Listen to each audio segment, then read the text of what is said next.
Hey guys, today we're going to take a step-by-step look at how I use Fusion 360 to generate the G-code to cut out various signs like this. We're going to build this piece in the end and make our way up the Pinterest ladder and into our women's heart.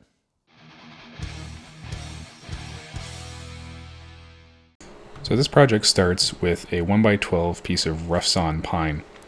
I'm going to cut it down to 48 inches, which will, after it's planed to thickness and smooth, will be cut down to 24 inches in half and then glued together. You can see I have my special helper in the shop today, making sure that I'm safe and keeping my fingers away from the planer. Back over to the chop saw to now cut it in half, and instead of breaking out the jointer on this one, I just opted to make 3 cuts on the table saw, alternating the sides to keep it straighter and straighter on each pass, and joint it that way. Decided that this board is going to go here, and this board is going to go here, and we're going to put glue in the middle.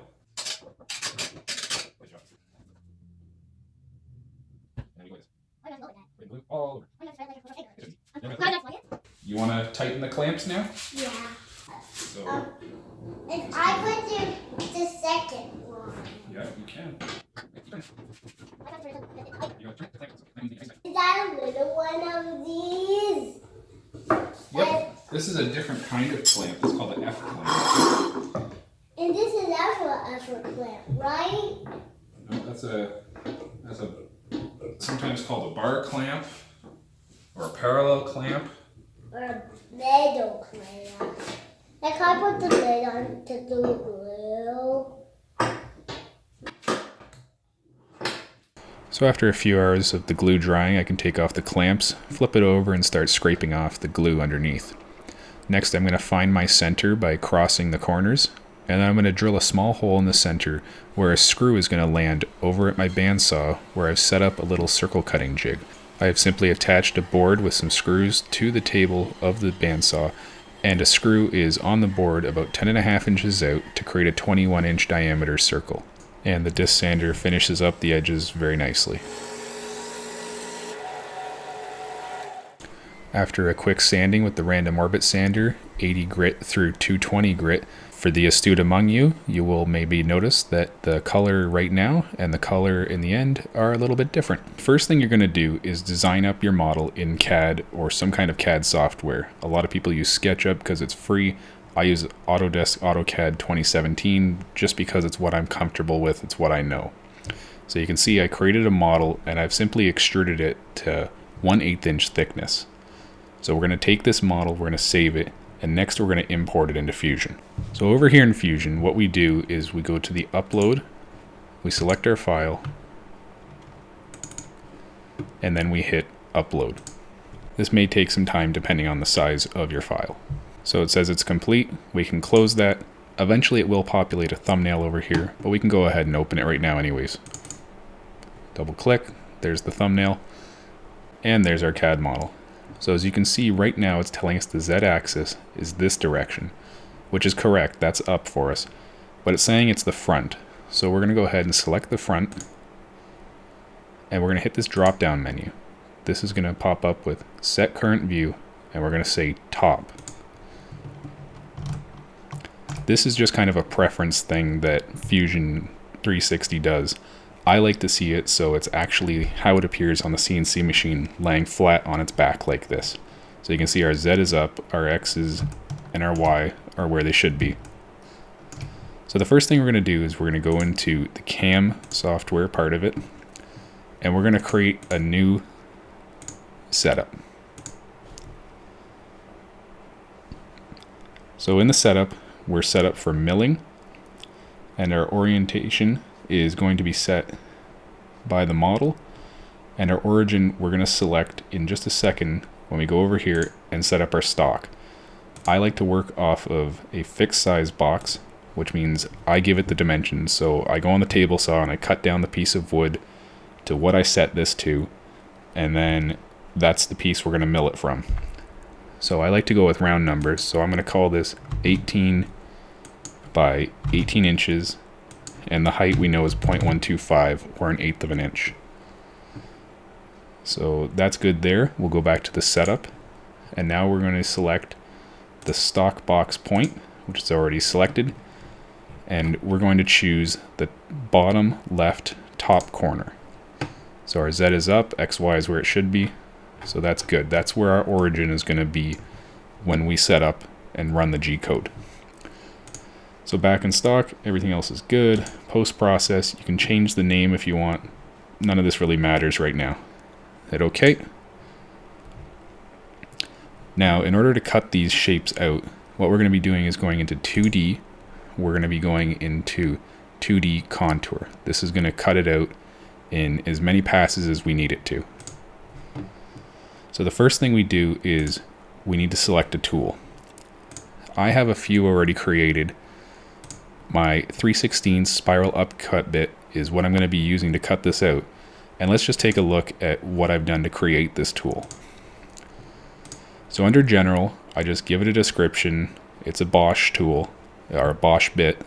This is the product number. None of that really matters. You just choose your flat end mill, ball end mill, dovetail, whatever. This is a flat end mill. It has 2 flutes made of carbide, no coolant. The units are in inches. And then you simply measure out, or if you got a spec sheet with your bit, you just input all of these dimensions and Fusion takes care of the rest. Shaft, holder, or blank, we don't care about those. Feeds and speeds. This is where you need to actually look up some calculations on how fast your spindle can go, and you need to calculate what kind of feeds you can handle with that size bit at those RPMs. So for me, I found that 25 inches per minute at 10,000 RPM, which is the speed of my router, is pretty good for what I'm trying to do here, cutting through this hardboard. You can see the plunge feed rate is less, the ramp feed rate is slightly less, and these are really up for further study beyond my scope. Under post processor, the number is 1, really doesn't matter to us. We'll just say OK, and the tool is made. Select our tool. Okay, everything else now is populated automatically by what we just set the tool to. So next we're going to go into geometry, and this is where we're going to select in order what we want cut out. So we want it to cut to the bottom, so we'll select the bottom inside of the B, R, O, D, and now all the inside stuff is cut out, so we'll then cut out the outside. You can see it's given us a tool path on the inside and the outside of that. And we'll do the same thing for all the other parts. Inside pieces first. Okay, and then we select the outside. And you can see now everything has a perimeter around it, and we should be good here. Next we have tabs. We're going to be adding tabs not automatically because it puts way too many in or not enough, so we're just going to put them everywhere we kind of feel is needed so things don't break apart and get sucked up by the dust collection like it seems to do all the time without these. So the tab width I'm going to set to 1/4 inch. The height is going to be 0.07, and we're going to select at points. So we're going to tell it where to put the tabs. Right there. Now it's important not to forget the tabs on the inside pieces, because if you don't put these in, these pieces are going to go flying or get sucked up. So very important to put the tabs on the inside.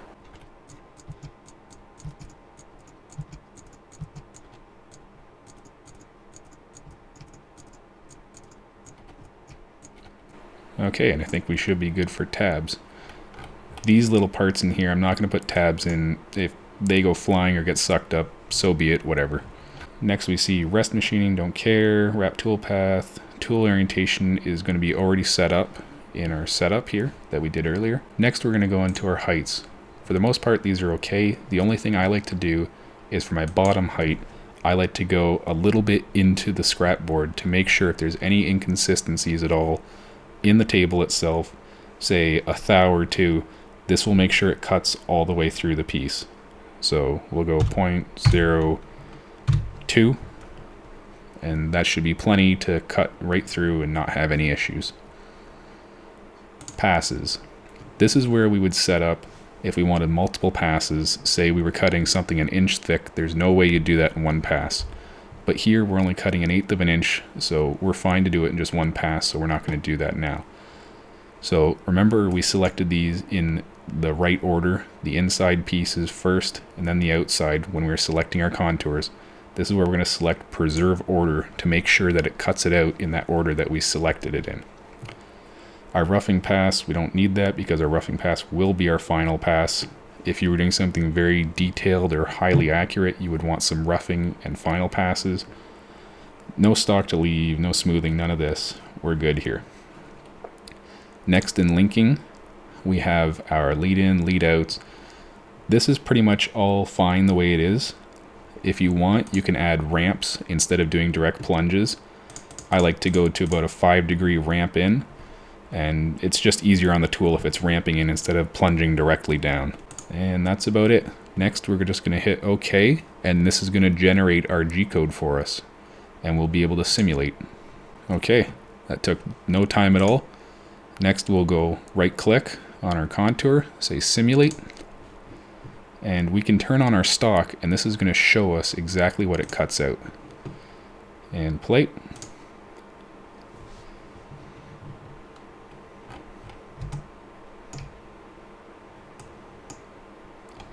Oh, you see what I've done here is it's not actually cutting all the way through, so I know what's happened.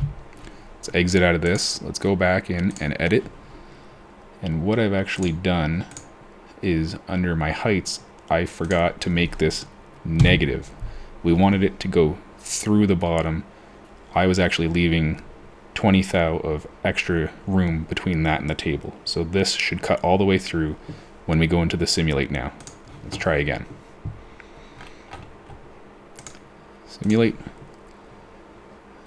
And let's go.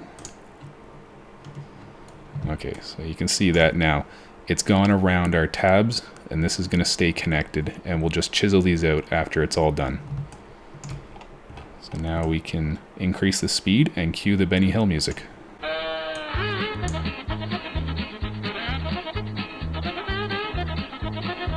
So that looks perfect to me.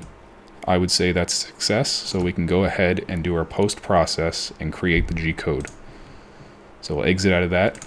We'll right-click and we'll say post-process. So it's automatically populated with the Mach 3 mill, and that's pretty much the only thing that matters here, except giving it a name. So I'm going to call this 3/16 inch bit Brody sign 18 by 18 inch 1/8 inch hardboard. So I just like to give as many pieces of information as I can while I'm just looking at this text document to know when I'm out in the shop what size piece of stock I'm going to need to put on the board. And for me, my origin point is always bottom left. Now the only thing that I needed to do in this list right here is select the G28 safe retracts. I'm not using that, so this is set to no. So we'll hit post, and this is going to create our text file. Save this on my desktop. And now we can go into Mach 3 and load this up. Okay, so let's go and load our G-code that we just made. And now we can go into our toolpath and look at what we've done here. So if we scroll down, it shows us line by line where it's going. So you can see right here, its first move after the G54 is just to plunge right down over there. Now the problem is our origin is over here in the corner. So what I need to do actually before I run any of my programs is I need to edit the G-code. I need to go to the G54, add G0, Z1. This is going to make my first line of code lift the Z-axis to 1 inch in order to clear all of the stock, any screws or anything. Just get out of my origin point, lift up 1 inch, and then it can move to its first location. So I just hit save. And you can see the very first thing it's done now is it's put a lift up the Z-axis 1 inch, and then it goes all the way over here. Let's look at that a little bigger. Regen toolpath. Okay, so if we scroll down again, we get to our G54. First thing it does, it goes up, it goes all the way over, clearing our stock, clearing our screws, and then from there it starts. And that's the rest of our G code. All we need to do now is run the program, and it should cut out perfectly.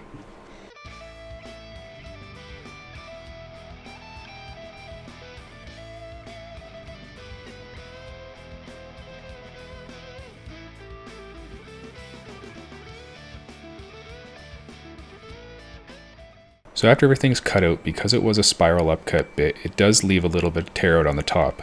Nothing that a few passes with the random orbit sander can't fix. The finish I'm going with on these hardboard pieces is simply a white spray paint, 3 coats, 10 minutes between coats. In order to hang this piece on the wall, I'm just going to use my router with a keyhole bit to create a slot in the back so a screw or nail can easily hold this on the wall and balance anywhere it needs to.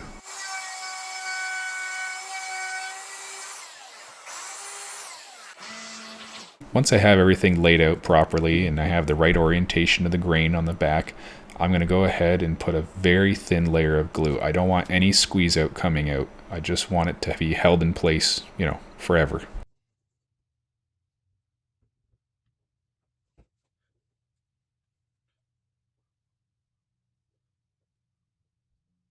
I then throw some weights on top of this just to keep everything in place while the glue dries, and with that, the project is complete.